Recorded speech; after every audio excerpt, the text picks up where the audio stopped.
এক্ষেত্রে তো কপিরাইট আইন নেই না।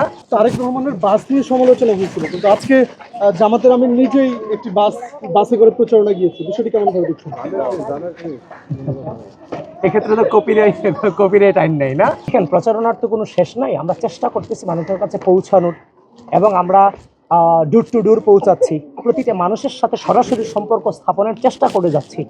আমরা আমাদের জায়গা থেকে পর্যন্ত প্রত্যেকটা জায়গায় আমরা রিচ করার চেষ্টা করে যাচ্ছি। হয়তো বা লক্ষ লক্ষ মানুষের কাছে আমরা পৌঁছাতে পারবো না, কিন্তু একটা জায়গাতে আসলে তো পুরো এলাকার মানুষকেই পুরো এলাকার মানুষের কাছে আসারই সামিল।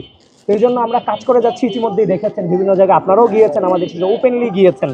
এখানে তো আপনারা দেখেছেন যে নারীদের ফ্যামিলি কার্ড নিয়ে যথেষ্ট সাড়া তারা দিচ্ছে। তারা যা চাচ্ছে এটা যেন তাদের বাস্তবায়ন হোক। ঠিক একই সাথে কর্মসংস্থান, তারপর হচ্ছে যে ফ্যামিলি কৃষক কার্ড সহ সকল বিষয়ে হচ্ছে যে আপনার যথেষ্ট সাড়া আলহামদুলিল্লাহ আমরা পাচ্ছি। এটা আপনারা নিজেরাই দেখছেন আপনাদের জায়গা থেকে।